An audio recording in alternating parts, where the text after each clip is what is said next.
And welcome to my lecture on Chapter 8, Becoming an Ethical Career Counselor. Now, this one's going to be shorter, not only because it's only 13 slides, but also because I already did the lecture on the NCDA Code of Ethics. So that's going to be a really good lecture for a review on being an ethical counselor, but here's some more information for you to consider. Okay, so overview, there are 6 steps that you can take to become a more ethical or an ethical career counselor involving competency, credentialing, following the ethical principles that we've had set forth for us, adhering to ethical codes that have been written, having a solid ethical decision-making model that you follow, and staying up to date to any kinds of changes that do occur. So, foundational concepts. So the global economy and changing world of work is something really important to pay attention to. Career development theories, diversity issues, employment law, ethical issues. These are all things that are going to make you, if you're knowledgeable of them, a strong career counselor, right? So let's look at these 6 steps first. So becoming competent. It is your responsibility to become competent, and part of what you're doing now is taking this career counseling course as a means of being competent in how to do career counseling. And of course, there are what are called CEs, or continuing education courses, that you can take either online or in person at a conference. These different things to be able to keep your knowledge sharp about being a career counselor, or really any other field. Pretty much anything you can think of related to counseling, there's probably a CE that's available for it somewhere. You also want to pay attention to the NCDA competencies as well as technology competencies. So knowing how to use different note-taking softwares, knowing how to use different video softwares that can be used for having your appointments, whether it's Google Meets or some other encrypted confidential software. Also, we're going to get appropriately credentialed. So 3 different licenses that we can get as masters in counseling persons are the LPC, LMFT, and LCDC. So the LPC is the licensed professional counselor. Right. All right, save this. Maybe I forgot to press save on it. Okay. My autocorrect is not working for me. Cool. LMFT is a licensed licensed marriage and family therapist. And then the LCDC, I actually have it as a shortcut. I'm going to type it on the side here, and that'll make it way faster. LCDC is licensed chemical dependency counselor. And so these 2, the LPC and the LMFT, require you to have a master's degree in order to sit for the exam, versus the LCDC, you only need a high school diploma, and then you can do 4,000 hours of, 4,000 hours of supervision in order to get that license. And so that 4,000 hours is meant to compensate for the lack of bachelor's degree, lack of master's degree, versus if you do have a master's degree, which I have an LCDC, this is what I did. If you have a master's degree, that plus your bachelor's degree counts as those 4,000 hours. So all you have to do for the LCDC is pass the exam, and you're a full LCDC. So if you're trying to have a full license and you want to get it really fast, LCDC could be something that you could do well. There's workshops that you can attend.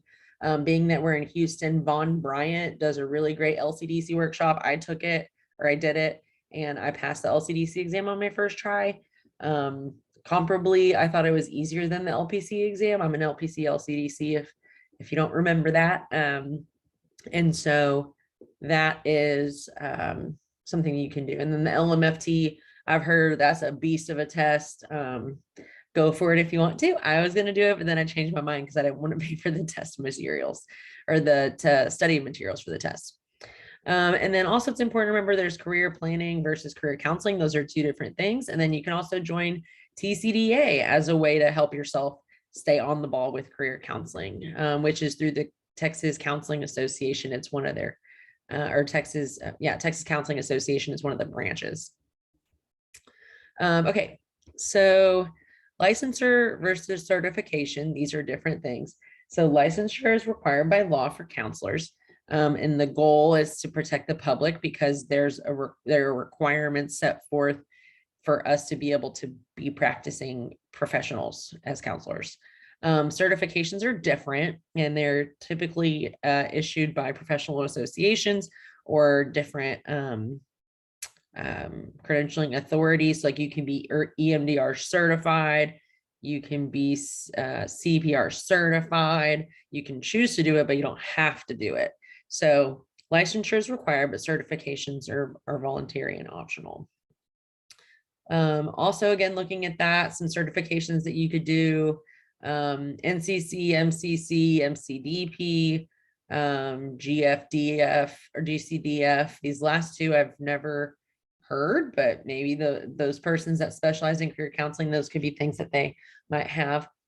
Issuing bodies, you can also do the NBCC, the NCDA, or the CCE. I have seen a lot of people with NBCC and NCC. Those are two I see very commonly. I don't know if they necessarily gain you any leg up on anybody in terms of getting anything from it. It's nice to have letters after your name. But yeah, do your own research. I'm not NCC or NBCC, but I know people that are, and that's something that they want. So go for it. Also, remember our ethical principles from the Code of Ethics: autonomy, non-malfeasance, beneficence, justice, and fidelity. These are important ethical principles for us to follow, right? The client's autonomous. We do no harm. We do good. We practice justice, and we show fidelity to our clients. So there are many codes to which you must adhere. So ACA code, NCDA code, and the NBCC code. ACA is the American Counseling Association, NCDA is the National Career Development Association, and the NBCC is the National Board for Certified Counselors. And then some specialties that you might be interested in, whether you're a career counselor or more interested in school. American College Counseling Association, ACCA, the AMHCA, or the ASCA is the way that people say the school counseling one, ASCA. And then there's like TASCA, which is the Texas American School Counseling, or I believe it's TASCA. I might be misremembering that. But any hoozle, those are some specialties that you can do. As for the NCDA Code of Ethics, like I talked about in my original video, you've got these 9 sections that are important to be familiar with and to know. Not necessarily that you need to be able to recite the entire thing, but you want to be familiar with this stuff so as to be an ethical, professional, consistently ethical, consistently professional counselor, career counselor. Step 5, you want to use a solid ethical decision-making model and recognize there's an ethical decision that needs to be made first. Gather information to better understand the issue. Consider laws, ethical principles, standards, self-awareness, and cultural considerations, power issues. Identify options and consequences of each. Select the option, implement it, and evaluate results. You can also look at I believe it's the ACA ethical decision-making model. And let me double check. I believe it's ACA. Yes, it is. It is the ACA ethical decision-making model, where there's like a whole process involved in that and what that looks like. So I will also put the link to this in the description of this video, but it's got a 7-step ethical decision-making model. Very quickly, I'll just copy paste part of it into this slideshow. So looking at, let's see here, a new slide and put that there. Let's get the font, the actual right size. Sorry, I didn't think of this when I was preparing these slides. I don't know why I didn't think of it.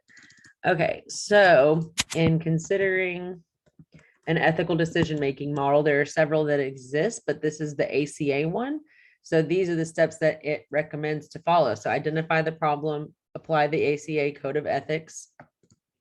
And then you want to determine the nature and dimensions of your dilemma, generate potential courses of action, consider all the consequences, evaluate your selected course of action, and then you can implement the course of action that fits those things. And so the link that I'm going to put into the description of the video, it's going to be that one. And you can't see it because this text is too big.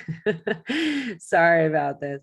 So yeah, so I will put this link in the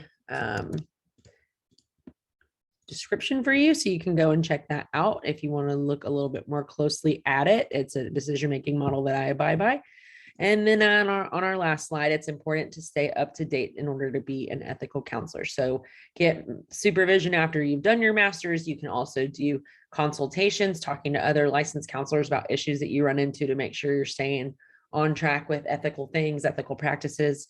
And you can get continuing education. You can read journals. You can attend conferences. You can continue coursework, get a PhD or get another degree, and also just plain old reading, right?